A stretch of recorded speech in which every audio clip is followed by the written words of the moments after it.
Good morning, everyone. Cameron here today, joined by Youngbuck, coach for Team Excel. Hi, how are you? I'm doing great. Thanks for asking. We've had a few really good weeks with Excel, so that always puts a smile on my face.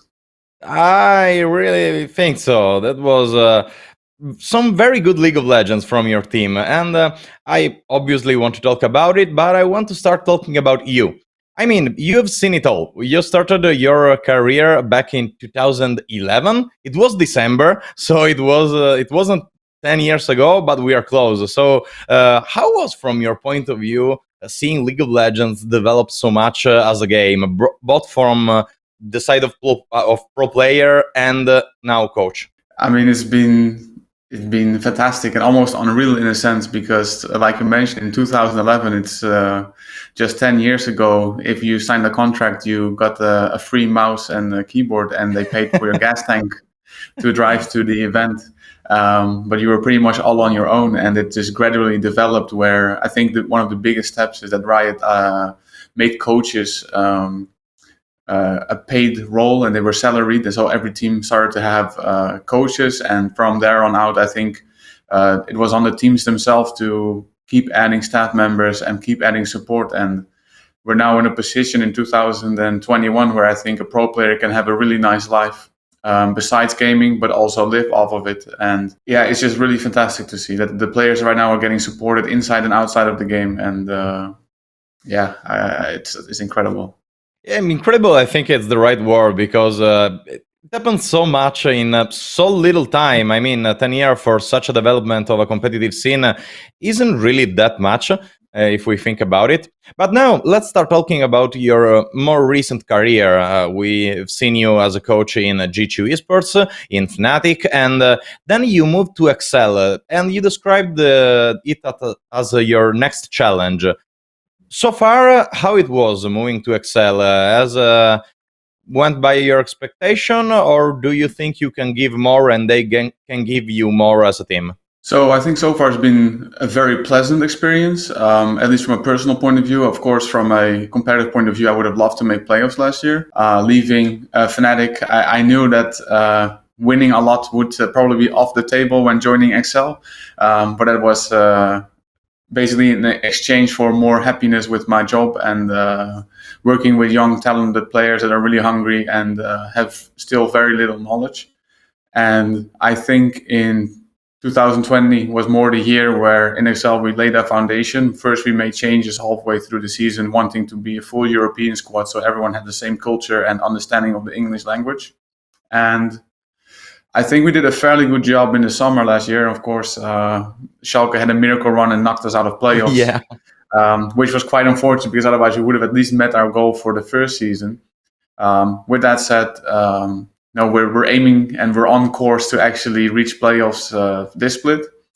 So that gives a lot of satisfaction, and to really see that we're growing something with Excel here, not just from the gaming perspective, but also seeing how we with the staff can impact the players' lives outside of it compared to most other LEC teams. All right, you talked about young players, and I want to focus on that point because both in G2, in Fnatic, and now in Excel, we've seen you take young talents and bring them to the competitive scene and take care about their growth, both as a player and as human beings. So, how it is to take a young player, take him to a competitive scene of the level of LEC, and try to bring him to the correct mindset of a pro player? Honestly, I think it's a really fun challenge. And I think having been a pro player before becoming a coach has helped a lot because I've been on the stage, so I kind of know what emotions players go through.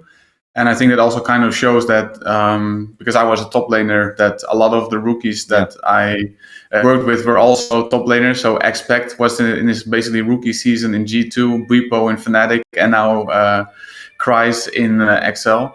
So I think that's it's because I can relate very well to top laners and their stage experience. But in general, I would just say it's a very fun challenge to do because professional play is so much different from solo queue, and even playing in the LEC is a lot different than playing in the EU Masters, for example. That it's just really fun to teach them a little bit of the differences and work on the mindsets, and really also teach them like sometimes doing something that isn't right for you might be right for the situation or for the team. especially considering strategies and drafts. So I think it's a really fun challenge to go through. All right, so let's just talk about Accelerate now, because it took some time to find the right alchemy for this team, but now you seems to have found it, and you are rocking off a very good start of the split. What are your expectations from this team, and what do you think about all your players this split? So on an individual level, I think we've been performing quite well. I think everyone has had a bad game or maybe a bad game or two, but I think there's usually, even in the games we won, sometimes it wasn't a great performance, but the rest of the team covered for it. And that's really what you're looking for. It's very unusual that 5 players have a great performance all on the same day. So I'm looking to see that whenever someone has a bad day, that the other 4 players pick up the slack. In terms of expectations, I really hope to make playoffs and make it further than the first round at the very least. It's still our first split, so I feel like against some of the more experienced teams or teams that have been together for a longer time, or just generally teams that have been at the top, or players that have been at the top, have a bit of an advantage there. But it doesn't really shy us away from meeting that challenge, and I really hope we get to play a team like Fnatic or Rogue in the playoffs. Talking about the team more specifically, and about Kryze, you talked about him before, and he's right now you're his mentor as a top laner. And Kryze had the start of his career with some crazy picks. He was all on his Vladimir, Kyle. Now we've seen his Ivern top. He's a very new carry top laner, a new generation of carry top laner here in Europe. But now we are seeing him move from the carry side to the weak side with more Cho'Gath, and we have seen him struggle a bit. So what I want to ask you as a coach is how it is to take a player out of his comfort zone and bring him to a more team-oriented playstyle, let's say. I would say that for me it's really easy, and for Kryze it's probably very difficult. Because he only played one competitive split before going to the LEC, and in that competitive split with Unicorns of Love, he was always the strong side. He was always playing carry champions. So he had to had an adjustment to the LEC after only having one competitive split. But also, I like to play with tanks in the top lane and not so much the carries. I really like to make the bot lane the strong side. So I think we saw him struggle, especially in the first few weeks in the summer. He's adapted over the time, and especially in the off season, I know he put in a lot of work because we had a lot of conversations about what I would like to have from a top laner going forward. Basically, I told him, like, whatever happens, whatever the meta is, I always need you to be comfortable on a certain set of champions, because when they're in the meta or when the situation is good for them, we need to be able to pick them. And those are champions like Cho'Gath, Sion, Maokai, Shen, Gangplank.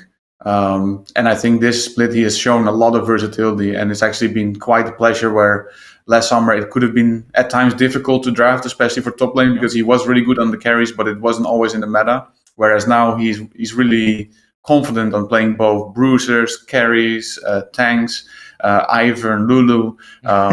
So I think his development is it's fantastic, and that also goes to show that Kryze is a player that will be in LEC for a long time. I'm expecting some Lulu top sooner or later in LEC, so I hope to see it from him. Talking about the team and the communication behind the team, because I want to focus on Patrick and Torre. A lot of people said about these two players, about the last split, that they were past their primes, that they reached their peak potential and couldn't move on. But we've seen them this split moving on, and by a lot. So how's the communication improved with the new players? You talk about the all European team and all the European background, cultural background, language barriers, and whatsoever. So what has changed between this split and the previous ones, not only in terms of play style, but in terms of communication? I think there's two things. We made some roster changes to have more direct leadership in the team, having less questions within the communication and more really direct communication and micromanagement. And secondly, we're working with a little bit of a different system this year. So usually what we did was we would scout opponents, say what they're good at. Later in the summer last year, we also changed that already to working on what we are good at. But in this off season, we basically got to develop a style before the season even started, looking at the top teams in Korea and China and even in Europe, basically all the good teams at Worlds, and we just looked at them and said, what are they doing in every early game and what makes them so strong? And we basically developed a system where we taught every player how the jungle works, what the timings are, because I think that is a very key component. So everyone knows what waves they can be aggressive on and passive on, need to be passive on. And the jungler also has a very clear understanding of what his role is in the team. And I think that has made the games very easy for us to play. And in terms of communication, it's just a lot of reminders. We go into the game, we know what we're playing for from the very start. We know exactly when it's going to happen and what we need from every player and when they need to push out their waves or stack their waves, when they need to be calling dives. And I think that has been a really big part as to why our stage games have gone pretty decent. Right. You talked about jungle, and I want to ask you one thing about your role as a coach when there are huge meta shifts. Right now, in 11.4, there has been a huge impact on the jungle experience, and I think the jungle pathing will be impacted as well. So, when there are these huge meta split, you think it's better to tear everything down and build up something new from the scratches, or to try to slowly adapt? Beginning from your old style and bringing the team to a new style? I think it's definitely something we have to look at because the meta might indeed completely change from what we've been working on. Now, with that said, I'm not too worried because I actually think that the style we're currently playing doesn't really favor Dan's strengths too much. It's just that we feel that this is the most efficient way to play the game. So I think if the meta moves towards engaged champions, tanky champions that don't need too much gold, don't need too much experience, and that can play around lanes more, then it could benefit us. But I think the big question is if we're going to catch on really quickly or not, because we don't know how big of an impact this patch has on the top meta picks. All right. One last question is regarding the rest of Europe. I've talked with some coaches, and some say that in the past years you had to compete to survive, and right now with the franchise you can point to a more long-term development. How it is from your point of view to live in this franchised Europe and to have basically more space, more air to make the team improve during the whole year and not split by split? So I think just from a competitive point of view, I think if you make it to the LEC, you're probably extremely competitive to a sense that isn't very healthy. So I don't think it makes anyone perform less or slack less or work less. But I do think that what franchising has really provided is the opportunity for teams to make roster changes without having a very big negative impact. Because in the past, if you were maybe underperforming or you were heading towards relegations, you would just sit still, try to make it through relegations with your team because you didn't want to rock the boat or make a gamble on the synergy and changing the synergy between the players. And now without having relegations, you see a lot of teams are developing new talent, but also giving them stage time in LEC. And because of that, we've seen a lot of new talent coming up, I think more than ever, really. Yeah, the exportation, let's say, from UMaster, the sister teams, the academy system, it's something really helpful for the ecosystem.